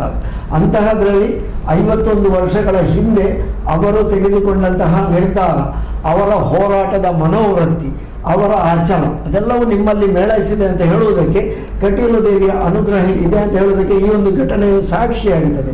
ಅವರ ಹೋರಾಟವನ್ನೇ ಮುಂದುವರಿಸಿಕೊಂಡು ಬಂದವರು ನೀವು. ಲೋಲಮಕ್ಕನವರ ಮಗನಾಗಿ ಆ ಯಕ್ಷಗಾನ ಸೇವೆಯನ್ನು ಗುರುತಿಸಿಕೊಂಡವರು. ಅದನ್ನೀಗ ನಿರಂತರವಾಗಿ ಅವರಂದರೆ 39ನೇ ವರ್ಷದ ಸೇವೆಯ ನಂತರ ಅವರು ಕೀರ್ತಿಶೇಷರಾದರು. ಆನಂತರ ನೀವು ಅದನ್ನು ಪ್ರತಿಷ್ಠಾನದ ಹಾಗೆ ಮಾಡಿಕೊಂಡು ಮುಂದುವರಿಸ್ತಾ ಇದ್ದೀರಿ. ಈ ಪ್ರತಿಷ್ಠಾನ ಸೇವೆ ಹೇಗೆ ನಡೀತಾ ಇದೆ? ನನಗೆ ಅವರ ಜೀವನದಲ್ಲಿ ಅವರು ಎಷ್ಟು ದುಡಿದಿದ್ದಾರೆ, ಅವರಿಗೆ ನಾನು ಉತ್ಪ್ರೇಕ್ಷೆ ಆದೀತು. ಅವರು ದುಡಿದಂಥ ಆ ದುಡಿಮೆಯಲ್ಲೇ ಭಾಳಷ್ಟು ಅವರಿಗೆ ಉತ್ತಮ ಸ್ಥಾನಕ್ಕೆ ಅಥವಾ ಒಂದು ಯಾವುದು ಉತ್ತಮ ಸ್ಥಿತಿಯಲ್ಲಿ ಇರ್ಬೋದಿತ್ತು. ಆದರೆ ನಾನು ಕಂಡಾಗೆ ಅವ್ರ ಜೊತೆನೇ ನಾನು ಓಡಾಟ ಮಾಡ್ತಿದ್ದೆ. ಅವರು ಬಡವರಿಗೋಸ್ಕರ ಬಹಳ ಅವರ ಮಿಡಿತಿತ್ತು. ಬಡವರು ಕಣ್ಣೀರು ಒರೆಸೋದು, ಬಡವರಿಗೆ ಏನಾದರೂ ವಿದ್ಯೆ ಕೊಡೋದು, ಅಥವಾ ಅವರಿಗೆ ಸಂಕಷ್ಟ ಬಂದಾಗ ಅವರಿಗೆ ಒಂದು ದುಡ್ಡು ಕೊಡೋದು, ಮತ್ತು ಸ್ವಲ್ಪ ಆಗಿ ಅದನ್ನು ಹಿಂದಕ್ಕೆ ಅವರು ಕೊಟ್ಟರು ಇಲ್ಲದಿದ್ರಿಲ್ಲ, ಇಂಥ ಒಂದು ಪರಿಸ್ಥಿತಿ ಕೂಡ ಇತ್ತು. ಅಂಥ ಸಂದರ್ಭದಲ್ಲಿ ಅವರಿಗೆ ಅವರ ಒಂದು ಸಮಾಜದ ಕಳಕಳಿ ನಾನು ಕಂಡಾಗೆ ಅವರಲ್ಲಿತ್ತು, ಮತ್ತು ಸಮಾಜಕ್ಕೋಸ್ಕರ ಅವರು ದುಡಿತಾ ಇದ್ದರು. ಅದನ್ನೇ ಮುಂದುವರಿಸಿಕೊಂಡು ನಾವೇನು ನನ್ನ ಜೀವನದಲ್ಲಿ ಅವ್ರದ್ದೊಂದು ಹೆಸರು ಇರಬೇಕು. ಮನುಷ್ಯ ಈಗಿನ ಇದರಲ್ಲಿ ಇವತ್ತೇನೋ ಉಪಕಾರ ಮಾಡಿದರೆ ನಾಳೆ ಮರೆಯುವಂಥ ಒಂದು ಕಾಲ ಇದು, ಕಾಲಘಟ್ಟ. 10 ಕೊಟ್ಟರೆ ಒಬ್ಬರ ಪಕ್ಷ, 20 ಕೊಟ್ಟರೆ ಮತ್ತೊಂದು ಕಾಲ ಇದು. ಹೌದು. ಆದರೆ ಅವರು ನಮ್ಮ ಮನೆಯಲ್ಲಿ ಒಂದು ನನ್ನ ಮಗಳಲ್ಲಿ ಏನೋ ಒಂದು ಹೇಳಿದ್ದಾರೆ, ಅದು ಗೌಪ್ಯವಾಗಿದೆ. ಆ ಒಂದು ಇದರಿಂದ ನನಗೆ ತುಂಬ ಪ್ರಭಾವ ಬಿತ್ತು ನನಗೆ. ಅದನ್ನು ಏನಾದರೂ ನಾವು ಅವರ ಹೆಸರನ್ನು ಉಳಿಸಬೇಕಾದ್ರೆ ನಾವೊಂದು ಪ್ರತಿಷ್ಠಾನ ಮಾಡಿ ನಮ್ಮಿಂದ ದೊಡ್ಡ ಮಟ್ಟದಲ್ಲಿ ಆದರೂ ಸಣ್ಣದಾದರೂ ಏನೋ ಜನರ ಸೇವೆಯನ್ನು ಬಡವರದ್ದು ಮಾಡ್ಬೋದು ವಿವಿಧ ರೀತಿಯಲ್ಲಿ ಅಂತ ತಿಳ್ಕೊಂಡು ಕೀರ್ತಿಶೇಷ ಲೋಲಮ್ಮ ಸೇವಾ ಪ್ರತಿಷ್ಠಾನ ಅಂತ ರಿಜಿಸ್ಟರ್ ಮಾಡಿ ನಾವೀಗ ಒಂದು 10 ವರ್ಷದಿಂದ ಕಾರ್ಯಕ್ರಮವನ್ನು ಹಮ್ಮಿದ್ದೇವೆ. ನಮ್ಮಿಂದ ಆದಷ್ಟು ನಾವು ದೊಡ್ಡ ಮಟ್ಟಿನಲ್ಲಿ ಅಲ್ಲ, ಏನೋ ಒಂದು ಬಡವರಿಗೆ ಏನಾದರೂ ನಮ್ಮಿಂದ ಸಹಾಯ ಆಗೋದಾದರೆ ಅಥವಾ ಸ್ವಲ್ಪ ದೊಡ್ಡ ಮನಸ್ಸು ಮಾಡಿ ಅವರಿಗೇನೋ ಸಹಾಯ ಕೊಡುವಂಥದ್ದನ್ನು ನಾನೀಗ ಮಾಡಿದ್ದೇನೆ. ಮತ್ತು ಕಳೆದ ಅವ್ರ 100ನೇ ವರ್ಷ ಅದನ್ನು ನಾನು ಪ್ರಮುಖವಾಗಿ ಹೇಳಬೇಕಾಗುತ್ತೆ. ಶತಮಾನೋತ್ಸವ ಆಚರಣೆ ಮತ್ತು ಅದು ಸಮಾರೋಪ ಕೂಡ. ಮತ್ತು ನಾವು 12 ಸಭೆಗಳನ್ನು ಅಥವಾ 12 ಕಾರ್ಯಕ್ರಮಗಳನ್ನು ನಾವು ಹಮ್ಮಿಕೊಂಡಿದ್ದೆವು. ವರ್ಷ ಪೂರ್ತಿ ಕಾರ್ಯಕ್ರಮ, ತಿಂಗಳಿಗೊಂದು ಕಾರ್ಯಕ್ರಮ ಮಾಡಿದ್ದೆವು. ಒಂದು ವರ್ಷ ಅವರ ಸಂಸ್ಮರಣಾ ಕಾರ್ಯಕ್ರಮ ಸಮಾರೋಪದಲ್ಲಿ ಮುಕ್ತಾಯ ಆಗಿದೆ. ಅದಕ್ಕೆ ತುಂಬ ಜನ ನಮಗೆ ಸಹಕಾರ ಕೊಟ್ಟಿದ್ದಾರೆ. ನಮ್ಮ ಅಂದರೆ ಕುಟುಂಬದವರು, ಅಂದರೆ ನನ್ನ ಅಕ್ಕನ ಮಕ್ಕಳು ಅಥವಾ ಚಿಕ್ಕಮ್ಮನ ಮಕ್ಕಳು ಅಂಥವರೆಲ್ಲ ಸೇರಿದ್ದಾರೆ. ಅಲ್ಲದೆ ಹೊರಗಿನವರು ಕೂಡ ಬಹಳ ನಮಗೆ ಸಹಕಾರ ಕೊಟ್ಟಿದ್ದಾರೆ. ಆದ್ದರಿಂದ ಅದನ್ನೊಂದು ಯಶಸ್ವಿಯಾಗಿ ನೆರವೇರಿಸಲಿಕ್ಕೆ ಸಾಧ್ಯ ಆಯಿತು. ಮತ್ತು ಬಹಳಷ್ಟು ಮಾಧ್ಯಮದವರು ಕೂಡ ಇದರನಿಗೆ ನಿಮ್ಮನ್ನೇ ನಾನು ಹೇಳಬೇಕು. ಮುಖ್ಯವಾಗಿ ಆ ಒಂದು ಮಾಧ್ಯಮಕ್ಕೆ ಕೊಡುವಂಥ ಕೆಲಸವನ್ನು ಬಹಳ ಜನ ನೋಡಿದ್ದಾರೆ. ನನಗೆ ಬಹಳಷ್ಟು ಜನ ಅಭಿನಂದನೆ ಮಾಡಿದ್ದಾರೆ. ಅಂದರೆ ಈಗಿನ ಪರಿಸ್ಥಿತಿ ನಾವು ತಂದೆ ತಾಯಿಯರನ್ನು ನೋಡುವಂಥ ಕಾಲ ಅಲ್ಲ. ಅಂಥ ಪರಿಸ್ಥಿತಿಯಲ್ಲೂ ನೀವು ನೋಡಿದ್ರಲ್ಲ ಅಂತ ಒಂದು ಅಭಿನಂದನೆಯ ಮಹಾಪೂರವನ್ನು ಸಾರ್ವಜನಿಕ ಕೊಟ್ಟಿದ್ದಾರೆ. ಅದು ನನ್ನ ಜೀವನದ ಅತ್ಯಂತ ಒಂದು ಕಾಲಘಟ್ಟ, ಮತ್ತು ನಾನು ಅದು ಜೀವಿತ ಕಾಲದಲ್ಲಿ ನೆನಪಿಡುವಂಥ ಒಂದು ನೆನಪು ಅಂತ ನನಗೆ ಅನಿಸ್ತದೆ. ತಾಯಿಯವರ ಹೆಸರನ್ನು ಶಾಶ್ವತವಾಗಿರುವಂತಹ ಕಾರ್ಯಕ್ರಮ ಕೀರ್ತಿಶೇಷ ಲೋಲಮ್ಮ ಸೇವಾ ಪ್ರತಿಷ್ಠಾನದ ಮೂಲಕವಾಗಿ ನಡೀತಾ ಬರ್ತಾ ಇದೆ. 1 ವರ್ಷ ಅವರ ಶತಮಾನೋತ್ಸವದ ಕಾರ್ಯಕ್ರಮದಲ್ಲಿ ಹಲವು ಮಂದಿ ಗಣ್ಯ ಸಾಧಕರನ್ನು, ಕಲಾವಿದರನ್ನೆಲ್ಲ ಸನ್ಮಾನಿಸಿದ್ದನ್ನು ನಾನು ಕೂಡ ನೋಡಿದ್ದೇನೆ. ಸಮಾರೋಪದಲ್ಲೂ ಗಣ್ಯ ಸಾಧಕರನ್ನು, ಕಲಾವಿದರನ್ನು ಸನ್ಮಾನಿಸಿದ್ದು ಪ್ರತಿಷ್ಠಾನದ ಒಂದು ಹೆಗ್ಗಳಿಕೆ ಅಂತ ಹೇಳಬಹುದು. ಅದಕ್ಕೆ ಸ್ವತಃ ಕಟೀಲಿನ ವೇದಮೂರ್ತಿ ಲಕ್ಷ್ಮೀನಾರಾಯಣ ಅಸ್ರಣ್ಣರೇ ಬಂದು ಆ ಲೋಲಮ್ಮನವರನ್ನು ನೆನಪಿಸಿಕೊಳ್ಳುವಂತಹ ಕಾರ್ಯಕ್ರಮ ಅಂತ ಹೇಳಿಕೊಂಡು ಆಶೀರ್ವಚನ ನೀಡಿದ್ದನ್ನು ಕೇಳಿದ್ದೇನೆ. ಅದು ನಿರಂತರವಾಗಿ ಮುಂದುವರಿಯಲಿ ಅಂತ ಹೇಳಿಕೊಳ್ತಾ, ಈಗ ಲೋಲಮ್ಮ ಪಚ್ಚನಾಡಿಯವರ ನೆರಳಿನಲ್ಲಿ ಬೆಳೆದ ನೀವು ಪಕ್ಷದಲ್ಲಿ ಬೇರೆ ಬೇರೆ ಹುದ್ದೆಗಳನ್ನು ಅಲಂಕರಿಸಿದ್ದೀರಿ. ಯಾವೆಲ್ಲ ಹುದ್ದೆಗಳಿಂದ ನೀವು ಬೆಳೆದು ಬಂದಿದ್ದೀರಿ? ಅಂದರೆ ಸುಮಾರು 75ರಿಂದ ಅಮ್ಮನವರ ನಂತರ ಆ ಒಂದು ಜವಾಬ್ದಾರಿಯನ್ನು ಹೊತ್ತುಕೊಳ್ಳುವಂಥ ನನಗೊಂದು ಆಸಕ್ತಿ ಬಂದಿತ್ತು. ಅದರಿಂದಾಗಿ ನಾನು 80ರಲ್ಲಿ ಭಾರತೀಯ ಜನತಾ ಪಕ್ಷ ಏನು ಉದಯ ಆಯಿತು 1980 ಏಪ್ರಿಲ್ 6ನೇ ತಾರೀಕಿನಂದು ಪ್ರಥಮ ಒಬ್ಬ ಸದಸ್ಯನಾಗಿ, ಸಕ್ರಿಯ ಸದಸ್ಯನಾಗಿ, ತದನಂತರ ಪಚ್ಚನಾಡಿಯಲ್ಲಿ 26 ವರ್ಷಗಳ ನಿರಂತರ ವಿವಿಧ ಹುದ್ದೆಗಳನ್ನು ಅಧ್ಯಕ್ಷರೊಂದಿದ್ದು ಕಾರ್ಯದರ್ಶಿ, ಉಪಾಧ್ಯಕ್ಷ, ಇನ್ನೂ ಎಲ್ಲ 26 ವರ್ಷ ಅಲ್ಲಿ ಕೆಲಸ ಮಾಡಿದ್ದೇನೆ. ಇದೇ ಸಂದರ್ಭದಲ್ಲಿ ಆ ಪ್ರದೇಶ ನಮ್ಮದು ಒಂದು ಡಿವಿಷನ್, ಒಂದು ವಾರ್ಡ್, ಅದು ಬಂಟ್ವಾಳ ವಿಧಾನಸಭಾ ಕ್ಷೇತ್ರಕ್ಕೆ ಸುಮಾರು 36 ವರ್ಷದಿಂದ ಅಲ್ಲಿಗಿತ್ತು. ಈಗ ಅದು ಉತ್ತರ ಆಗಿದೆ ನಮ್ಮ ಭಾಗ. ಆ 36 ವರ್ಷದಿಂದ ಬಂಟ್ವಾಳ ವಿಧಾನಸಭಾ ಕ್ಷೇತ್ರದ ಒಬ್ಬ ಕಾರ್ಯಕಾರಿಣಿ ಸದಸ್ಯನಾಗಿ ಕೂಡ ದುಡಿದಿದ್ದೇನೆ. ಪಚ್ಚನಾಡಿಯಲ್ಲಿ ಒಬ್ಬರೇ ಆ ಸಂದರ್ಭ ಅಲ್ಲಿ ನಿರಂತರವಾಗಿ ಮತ್ತು ಉಪಾಧ್ಯಕ್ಷನಾಗಿ ದುಡಿದಿದ್ದೇನೆ. ಮತ್ತು ನೀವು ಹೇಳಿದಾಗೆ ವಿಶ್ವ ಹಿಂದೂ ಪರಿಷತ್ತಿನ ಸೇವೆ ಇದೆ. ಸಮಾಜದ ಚಟುವಟಿಕೆ ಒಂದಾದ ವಿಶ್ವ ಹಿಂದೂ ಪರಿಷತ್, ಇದರಲ್ಲಿ 10 ವರ್ಷ ಅಧ್ಯಕ್ಷನಾಗಿ 86ರಿಂದ 96ರಲ್ಲಿ ಶಿಲಾಪೂಜನ ಕಾರ್ಯಕ್ರಮ, ಇಟ್ಟಿಗೆ ಕಾರ್ಯಕ್ರಮ ಎಲ್ಲ ಒಂದು ಬೃಹತ್ ಒಂದು ಜನರನ್ನು ಒಟ್ಟು ಮಾಡುವಂಥ ಒಂದು ಸೌಭಾಗ್ಯ ನನಗೆ ಸಿಕ್ಕಿತ್ತು. ನಮ್ಮ ಅಧ್ಯಕ್ಷ ಸ್ಥಾನದಲ್ಲಿ ಒಂದು 15,000 ಜನ 1989ರಲ್ಲಿ ಇತಿಹಾಸ ನಿರ್ಮಿತವಾಗಿದೆ. ಅದೇ ದುರ್ಗಾಕಟ್ಟೆ ನಮ್ಮ ಏನಿದೆ, ದುರ್ಗಾಕಟ್ಟೆಯ ಎದುರು ಭಾಗದಲ್ಲಿ ನಾವು ಆ ಒಂದು ಇದನ್ನು ತಗೊಂಡಿದ್ದೆವು ಆಫೀಸನ್ನು. 15,000 ಜನರನ್ನು ಒಟ್ಟು ಸೇರಿಸುವಂಥ ಕೆಲಸ.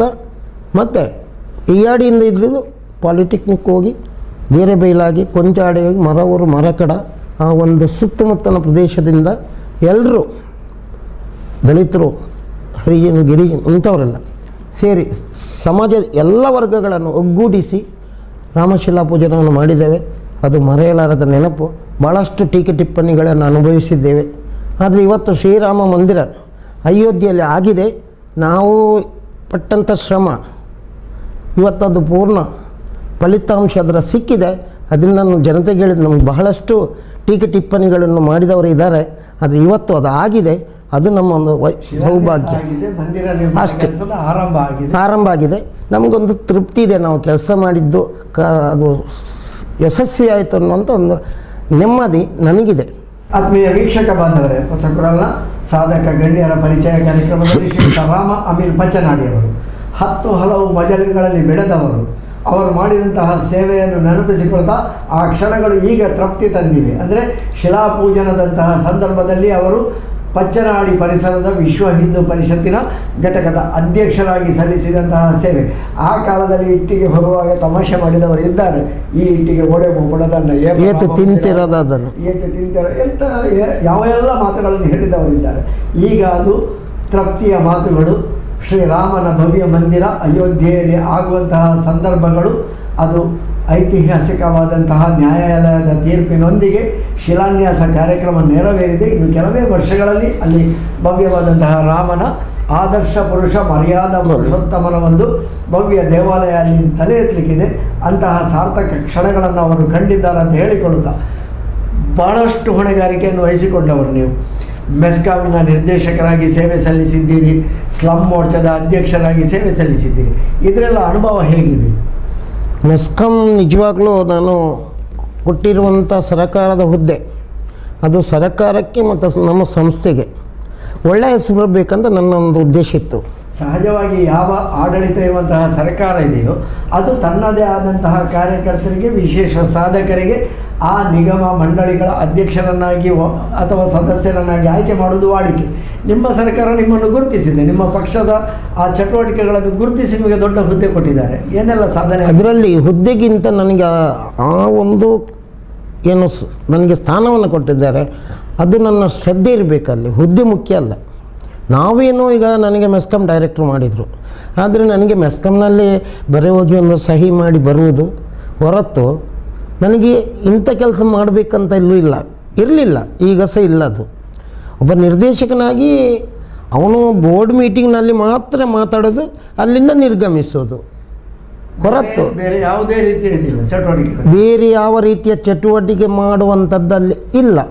ಆದರೆ ಸಮಾಜದಲ್ಲಿ ನಾವು ಸಮಾಜದಿಂದ ಬೆಳೆದು ಬಂದವರು, ಜನಸಾಮಾನ್ಯರ ಒಡನಾಟದಲ್ಲಿದ್ದವರು. ಆವಾಗ ಒಬ್ಬ ಸಾರ್ವಜನಿಕನಿಗೆ ನಮ್ಮ ಮೆಸ್ಕಾಂನಿಂದ ಆಗುವಂಥ ತೊಂದರೆ ನಮ್ಮಲ್ಲಿ ಅವನು ಅಳಲನ್ನು ತೋಡಿಕೊಳ್ಳುವಾಗ ಅದು ನನಗೆ ನೋಡಲಿಕ್ಕೆ ಆಗೋದಿಲ್ಲ.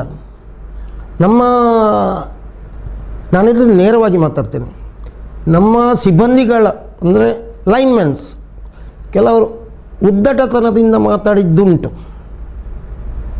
ಕೆಲವು ಸಂದರ್ಭ 50 ರೂಪಾಯಿಗೆ ಡಿಸ್ಕನೆಕ್ಟ್ ಮಾಡ್ತಿದ್ರು, ಅದು 100 ರೂಪಾಯಿ ಪೆನಾಲ್ಟಿ. 50 ರೂಪಾಯಿ ಕಟ್ಟದಂಥ ಒಬ್ಬ ಬಡಪಾಯಿಗೆ 100 ರೂಪಾಯಿ ಪೆನಾಲ್ಟಿ ಹಾಕಿದರೆ 150 ಮಾಡಿ ಕಟ್ಟಬೇಕಾಗ್ತದೆ. 50 ಕಟ್ಟಲಿಕ್ಕೆ ಇರಲಿಲ್ಲ. ಇಂಥದ್ದನ್ನು ನಾನು ದಿಟ್ಟವಾಗಿ ಬೋರ್ಡಲ್ಲಿ ಅದಕ್ಕೊಂದು ರೂಪರೇಖೆಯನ್ನು ಮಾಡಬೇಕು. ಯಾಕಂದರೆ 50 ರೂಪಾಯಿ ಅವನಿಗೆ ಕಟ್ಟಲಿಕ್ಕಿಲ್ಲ, 100 ರೂಪಾಯಿ ಪೆನಾಲ್ಟಿ, ನೆಕ್ಸ್ಟ್ ಮಾಡೋ 150 ಕಟ್ಟಬೇಕವ, ಅದು ಸಾಧ್ಯ ಇಲ್ಲ ಅವನಿಂದ ಅಂತ ಮನವರಿಕೆ ಮಾಡಿ ಅದನ್ನು ಅಂದರೆ ಬೋರ್ಡಲ್ಲಿ ಪ್ರತಿಭಟನೆ ಮಾಡಿ ಅದನ್ನು ಒಂದು ಹಂತಕ್ಕೆ ತಂದು ಈಗ ಅದು ಚಾಲ್ತಿಯಲ್ಲಿದೆ. ಒಂದು 200 ರೂಪಾಯಿವರೆಗೆ ಅವರೀಗ ಡಿಸ್ಕನೆಕ್ಟ್ ಮಾಡೋದಿಲ್ಲ. ಇದು ನನಗೆ ಒಂದು ಸಂತೋಷ ತಂದೆ. ಎರಡನೇದಾಗಿ ಮಂಗಳೂರು 1954ರಿಂದ ಈಚೆಗೆ ಒಂದೇ ಡಿವಿಷನ್ ಇತ್ತು. ಮೈಸೂರು ಎಲೆಕ್ಟ್ರಿಸಿಟಿ ಬೋರ್ಡ್ ಇರ್ಬೋದು, ಕರ್ನಾಟಕ ಎಲೆಕ್ಟ್ರಿಸಿಟಿ ಬೋರ್ಡ್ ಇರ್ಬೋದು, KPTCL ಇರ್ಬೋದು, ಅಥವಾ ಮೆಸ್ಕಾಂ ಇರ್ಬೋದು. ಆವಾಗ ಒಂದೇ ಡಿವಿಷನ್ ಮಂಗಳೂರು ಅಂತ ಇತ್ತು. ಇದು ನನ್ನ ಜೀವನದಲ್ಲಿ ನನಗೊಂದು ಇದು ಜನರಿಗಾಗುವಂಥ ತೊಂದರೆ ಏನಿದೆ ಅದನ್ನು ನಾನು ಸ್ವತಃ ಮನಗಂಡು, ನನಗೆ ಯಾರು ಹೇಳಿ ಅಲ್ಲ, ನನಗೆ ಗೊತ್ತಾದಾಗ ಇಲ್ಲಿ ಒಂದು ಬೇರೆ ಡಿವಿಷನ್ ವಿಭಾಗೀಯ ಕಚೇರಿ ಆಗಬೇಕು ಅಂತ ಬಹಳ ಹೋರಾಟದ ಮುಖಾಂತರ ಅದನ್ನು ನಾನು ಮಾಡಿಸಿದ್ದೇನೆ ಅಂತ ನನಗೆ ಸಂತೋಷ ಇದೆ. ಈಗ ಮೂಡಬಿದ್ರೆ ಮತ್ತು ಸುರತ್ಕಲ್ಲು ಈ ಭಾಗದ ಎಲ್ಲ ಗ್ರಾಹಕರಿಗೆ ಕಾವೂರು 2ನೇ ಡಿವಿಷನ್ ಆಗಿ ತಲೆ ಎತ್ತಿದೆ. ಇದರ ವ್ಯಾಪ್ತಿಗೆ ಒಂದು 5-6 ಸಬ್ ಡಿವಿಷನ್ಸ್ ಉಪವಿಭಾಗಗಳು ಬರುತ್ತದೆ. ಕೆಲಸ ಜನರಿಗೆ ಸುಲಭ ಆಗ್ತದೆ. ಇದನ್ನು ನಾವು ಮನದಲ್ಲಿಟ್ಟುಕೊಂಡು ನನ್ನೊಂದು ಆ ನಿರ್ದೇಶಕನ ಸ್ಥಾನಕ್ಕೆ ಏನು ಚ್ಯುತಿ ಬಾರದಾಗಿ ಮತ್ತು ಕೊನೆಯ ತನಕ ಜನ ನೆನಪಿಡುವಂಥ ಕೆಲಸವನ್ನು ಮಾಡಿದ್ದೇನೆ ಅಂತ ನನಗೆ ಹೆಮ್ಮೆ ಇದೆ. ಹಾಗೆ ಅದನ್ನು ನಾನು ಖಂಡಿತ ಹೇಳ್ಕೋಬೇಕು. ಯಾಕಂದರೆ ಹೇಳಿದರೆ ಮೆಸ್ಕಾಮಿನ ಈ ಪರಿಸರದಲ್ಲಿ ಯಾವುದಾದ್ರೂ ಸಮಸ್ಯೆ ಆದಾಗ ನಾನು ನಿಮಗೆ ಫೋನ್ ಮಾಡಿ ಹೇಳಿದ್ದಿದ್ದೆ, ಹೀಗೆ ಆಗ್ತಾ ಇದೆ ಅಮೀನ್ರವರು, ಏನು ಮಾಡುವುದು.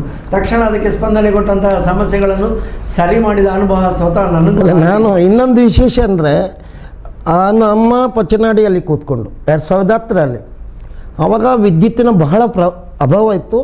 ಆ ಸಂದರ್ಭದಲ್ಲಿ ಇಲ್ಲಿ ಕೂತ್ಕೊಂಡು ಚಿಕ್ಕಮಂಗ್ಳೂರು, ಈಗ ಅಸಿಸ್ಟೆಂಟ್ ಎಕ್ಸಿಕ್ಯೂಟಿವ್ ಇಂಜಿನಿಯರ್ ಅವರು ಕಾವೂರಿನಲ್ಲಿ ಇದ್ದಾರೆ, ಸ್ವತಃ ಅವ್ರು ಮೊನ್ನೆ ಹೇಳಿದರು, ರಾತ್ರಿ 10 ಗಂಟೆಗೆ ಫೋನ್ ಮಾಡಿ ಅವರು 10 ಗಂಟೆಗೆ ಅವ್ರ ಪಾಪ ಹೋಗಿ ಅವನ್ನೆಲ್ಲ ಸೆಟ್ರೇಟ್ ಮಾಡಿ ಸರ್ ಕಂಪ್ಲೀಟ್ ಆಯ್ತು ಅಂತ ಫೋನ್ ಮಾಡಿದ್ದಾರೆ. ಅದು ನನಗೆ ಹೆಮ್ಮೆ. ಯಾಕಂದರೆ ಎಲ್ಲ ಅಧಿಕಾರಿಗಳು ಉಡಾಪಿಯಿಂದ ಇರುವವರಿಲ್ಲ, ಎಷ್ಟು ಜನ ನಮ್ಮ ಮೆಸ್ಕಾಂನಲ್ಲಿ ಒಳ್ಳೆಯವರಿದ್ದಾರೆ. ಅದನ್ನು ಒಳ್ಳೆಯವರಾಗಿ ಮಾಡುವುದು ನಮ್ಮಂಥವರ ಒಂದು ಕರ್ತವ್ಯ ಅಂತ ನಾನು ತಿಳ್ಕೊಂಡಿದ್ದೇನೆ. ಹಾಗೆಯೇ ಕೆಲವು ಲೈನ್ಮ್ಯಾನ್ಗಳು, ಉದಾಹರಣೆಗೆ ಬೆಲ್ಮನ್, ನಾನು ಇದನ್ನು ಮುಚ್ಚು ಮನೆಯಲ್ಲಿ ಹೇಳ್ಬೋದು, 250 ರೂಪಾಯಿ ಕೊಡೋದೆ ಅವನು ಡಿಸ್ಕನೆಕ್ಟ್ ಇದು ನಿಮ್ಮ ರಿಪೇರಿಗೆ ಬರುವುದಿಲ್ಲ. ಅಂಥವ್ರನ್ನು ಕರೆಸಿ ಬುದ್ಧಿವಾದ ಹೇಳಿ ಅವರನ್ನು ಸರಿಪಡಿಸಿದ್ದೇನೆ. ಇನ್ನು ಅನೇಕ ಸಂಗತಿಗಳಿದೆ, ನಾನು ಸರಿಪಡಿಸಿದ್ದೇನೆ. ಒಂದು ನನಗೆ ಹೆಮ್ಮೆ ಇದೆ. ಜನರಿಗೆ ಸ್ಪಂದನೆ ಆಗಿದೆ. ಒಟ್ಟು ಏನು ಅಗತ್ಯ ಅಂತ ಹೇಳಿದರೆ ಜನರ ಸಮಸ್ಯೆಗಳಿಗೆ ಸ್ಪಂದನೆ ಆಗಿದೆ. ಅದು ರಾಮ ಅಮೀನ್ರವರ ಕಾಲದಲ್ಲಿ ಆಗಿದೆ ಅಂತ ಹೇಳಿಕೊಳ್ಳೋದಕ್ಕೆ ಅವರಿಗೆ ತೃಪ್ತಿ ಇದೆ. ಹಾಗೆಯೇ ನೀವು ಸ್ಲಮ್ ಮೋರ್ಚಾದ ಅಧ್ಯಕ್ಷರಾಗಿದ್ದೀರಿ BJPಯ. ಸ್ಲಮ್ ಮೋರ್ಚಾ ಗಮನಕ್ಕೆ ತರ್ತೇನೆ. ಕರ್ನಾಟಕ ರಾಜ್ಯದಲ್ಲಿ ಸ್ಲಮ್ ಮೋರ್ಚಾ ಭಾಳ ವರ್ಷದಿಂದ ಇತ್ತು. ಆದರೆ ಈ ಪರಿಸರ ಮಂಗಳೂರು, ದಕ್ಷಿಣ ಕನ್ನಡ, ಉಡುಪಿ, ಉತ್ತರ ಕನ್ನಡ ಈ 3 ಜಿಲ್ಲೆಗಳಲ್ಲಿ ಸ್ಲಮ್ ಮೋರ್ಚಾ ಇರಲಿಲ್ಲ. ಅದರ ಪರಿಚಯವೇ ಇಲ್ಲ, ಯಾರಿಗೂ ಗೊತ್ತಿಲ್ಲ. ನಮ್ಮ ಅಂದಿನ ಈಗ ಪುತ್ತೂರಿನ MLA ಅವರು ಸಂಜೀವ್ ಮಠಂದವರು ಇಲ್ಲಿ ಒಂದು ಸ್ಲಮ್ ಮೋರ್ಚಾ ಆಗಬೇಕು ಅಂತ ಹೇಳುವಾಗ ಬಹುಶಃ ಅದನ್ನು ತಗೊಳ್ಳಿಕ್ಕೆ ಹಿಂಜರಿಕಿತ್ತಲ್ರಿ. ನನ್ನೆಲ್ಲ ಅವರೊಂದು ನಿವೇದನೆ ಮಾಡಿದರು, ನೀವು ಅದಕ್ಕೆ ಸಮರ್ಥ ವ್ಯಕ್ತಿರಮನ್ನು ನೀವೊಂದು ಅದು ತಗೊಳ್ಬೇಕು, ನನಗೆ ಇಲ್ಲದಿದ್ದರೆ ಒತ್ತಡ. ಅದನ್ನು ನಾನು ಶಿರಸ ವಹಿಸಿ ತಗೊಂಡೆ. ಇಲ್ಲ, ಇಲ್ಲಿ ನಮಗೆ ಎಷ್ಟು ನಮ್ಮ ಸ್ಲಮ್ ಮೋರ್ಚಾದಲ್ಲಿ 18 ಸ್ಲಮ್ಗಳಿದ್ದವು. ಅದರಲ್ಲಿ ಮಂಗಳೂರು ವಿಧಾನಸಭಾ ಕ್ಷೇತ್ರದಲ್ಲಿ 14 ಸ್ಲಮ್ಗಳು ಇದೆ, ಈಗಲೂ ಇದೆ ಅಧಿಕೃತವಾಗಿ. 2 ಮುಳುಕಿ ಮೂಡುಬಿದ್ರೆ ಅಂದರೆ ನೀವು ಕೇಳಿರ್ಬೋದು, ಲಿಂಗಪ್ಪಯ್ಯ ಕಾಡು ಅಂದರೆ ಅದು ದಕ್ಷಿಣ ಕನ್ನಡ ಜಿಲ್ಲೆಯ ಅತ್ಯಂತ ದೊಡ್ಡ ಸ್ಲಮ್. ಅದು ಅಲ್ಲಿ ಉತ್ತರ ಕರ್ನಾಟಕದ ಬಹಳಷ್ಟು ಜನ ಬಂದಲ್ಲಿ ನೆಲೆಸಿದ್ದಾರೆ. ಅಲ್ಲಿ ಬಹಳ ಸ್ಲಮ್, ದಿವಸಕ್ಕೆ 7,000 ಜನ ನನಗೆ ಗೊತ್ತಿದ್ದಾಗೆ 7,000 ಜನ ಇಲ್ಲಿ ಕಟ್ಟಡ ಕಾರ್ಮಿಕರಾಗಿ ಬರ್ತಾರೆ ಒಂದು ದಿವಸಕ್ಕೆ. ಈಗಲ್ಲ, ಈ ಕೊರೋನಾ ಮುಂಚೆ, ಕೊರೋನಾಕ್ಕಿಂತ ಪೂರ್ವ ಈಗ ಇನ್ನೂ ಶುರು ಆಗ್ಬೋದು. ಅವರಿಗೆ ನಿಜವಾದ ಅಲ್ಲಿ ಒಂದು ವಾಸ್ತವ್ಯಕ್ಕೆ ಮತ್ತು ಅವರು ಬಚ್ಚಲು ನೀರು ಹೋಗೋದು ಇಂಥ ಅನೇಕ ಇದಿತ್ತು. ನಾವು ಪ್ರತ್ಯಕ್ಷವಾಗಿ ನೋಡಿ ಆ ವರದಿಯನ್ನು ನಮ್ಮ ರಾಜ್ಯ ಸರ್ಕಾರಕ್ಕೆ ಮತ್ತು ಕೇಂದ್ರ ಸರ್ಕಾರಕ್ಕೆ ಕಳಿಸುವಲ್ಲಿ ಯಶಸ್ವಿಯಾಗಿದ್ದೇನೆ. ನಮ್ಮ ಇಲ್ಲೇ ಉಳ್ಳಾಲ ನಮ್ಮ ವಿಧಾನಸಭಾ ಕ್ಷೇತ್ರದಲ್ಲಿ ಕೂಡ ತೊಕ್ಕೊಟ್ಟಿನಿಂದ ಕೆಳಗೆ ಹೋಗುವಂಥದ್ದು ಅದು ಸ್ಲಮ್ ಒಂದಿದೆ ಇಲ್ಲಿ, ಮತ್ತು ಉತ್ತರದಲ್ಲಿ ಒಂದುಂಟು.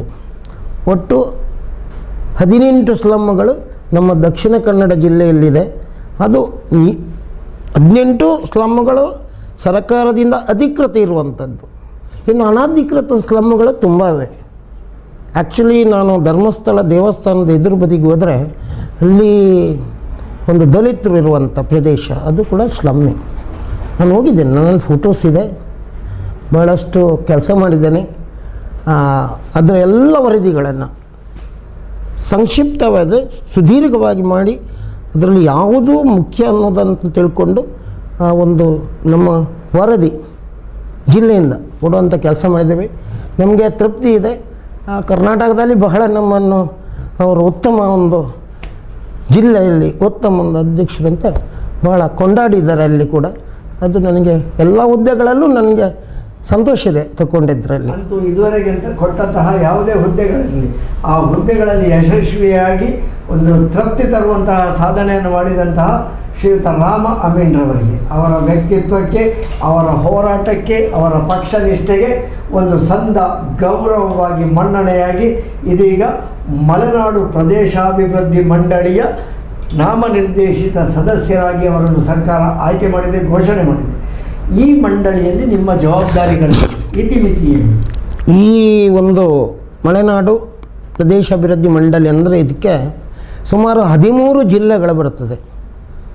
ಬೆಳಗಾವಿಯಿಂದ ಹಿಡಿದು ಬೆಳಗಾವಿ, ನಿಮ್ಮ ಹಾವೇರಿ, ಧಾರವಾಡ, ಈ ಭಾಗ ಹುಬ್ಬಳ್ಳಿ ಮತ್ತು ಉತ್ತರ ಕನ್ನಡ, ಚಿಕ್ಕಮಗಳೂರು, ಶಿವಮೊಗ್ಗ, ದಕ್ಷಿಣ ಕನ್ನಡ ಜಿಲ್ಲೆ, ಕೊಡಗು, ಮೈಸೂರು, ಹಾಸನ, ಮಂಡ್ಯ, ಚಾಮರಾಜನಗರ. ಇದು ಇಲ್ಲಿದೆ, ನಾನು ಹೇಳುವಂಥದ್ದಲ್ಲ, ಇಲ್ಲಿ ಅವರ ಪುಸ್ತಕದಲ್ಲಿ ನಮ್ಗೆ ಕೊಟ್ಟಿರುವಂಥದ್ದು ಇದೆ, ಅಧಿಕೃತ ಪಟ್ಟಿ ಇದೆ. ಇಷ್ಟು ಜಿಲ್ಲೆಗಳಲ್ಲಿ ಜಿಲ್ಲೆ ಹಲವಾರು, ಈಗ ಮಂಗಳೂರು ಉತ್ತರ ಮತ್ತು ದಕ್ಷಿಣಕ್ಕೆ ಬೇರೆ ಬೇರೆ ಅನುದಾನ ಕೇಂದ್ರ ಸರ್ಕಾರದಿಂದ ಬರ್ತದೆ. ಸ್ಮಾರ್ಟ್ ಸಿಟಿಯಿಂದ ಬರ್ತದೆ. ಆದರೆ ಇತ್ತೀಚೆಗೆ ನಾವು ಇದರ ಸದಸ್ಯರಾಗುವ ಮುಂಚೆ ಈ 3 ಜಿಲ್ಲೆಗಳನ್ನು ಕೈ ಬಿಡಬೇಕು ಅಂತ ಒಂದು ಅಂದಿನ ನಮ್ಮ ಅಧ್ಯಕ್ಷರು ಪ್ಲಸ್ ಆ ಮಂಡಳಿ ಸಮಿತಿ ರಚನೆ ಆಗಿರಲಿಲ್ಲ, ಸದಸ್ಯರಾಗಿ MLA MP ಅವರು ಇದ್ದರು. ಆವಾಗೊಂದು ರಿಸೊಲ್ಯೂಷನ್ ಮಾಡಿದರೆ ಅದು ತೆಗಿಬೇಕು ಇದರಿಂದ ಮಲೆನಾಡಿನಿಂದ ಅಂತ. ಕೊನೆಯ ಹಂತದಲ್ಲಿತ್ತು. ನಾನು ಕಳೆದ ಅಕ್ಟೋಬರ್ 10ನೇ ತಾರೀಕಿಗೆ ನಮ್ಮದು ಮೀಟಿಂಗ್ ಇತ್ತು ಶಿವಮೊಗ್ಗದಲ್ಲಿ. ಆ ಸಂದರ್ಭದಲ್ಲಿ ಇದನ್ನು ಪ್ರಬಲವಾಗಿ ವಿರೋಧಿಸಿ, ಯಾಕಂದರೆ ಸ್ಮಾರ್ಟ್ ಸಿಟಿಯಲ್ಲಿರುವಂಥ ಒಂದು ಸ್ವಲ್ಪ ಭಾಗ ನಮ್ಮದು ಮಂಗಳೂರು ಉತ್ತರ, ಮಂಗಳೂರು ದಕ್ಷಿಣದಲ್ಲಿ ಬೇರೆ ಇಲ್ಲ, ಹಳ್ಳಿಗಳಿಲ್ಲ.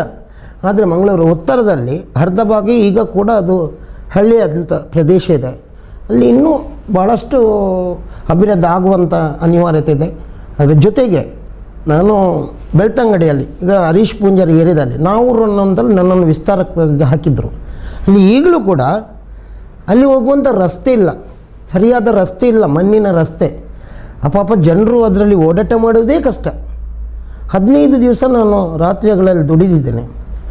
ಅಲ್ಲಿಯ ಪ್ರದೇಶಗಳು ಇನ್ನೂ ಡೆವಲಪ್ ಆಗಲಿಲ್ಲ.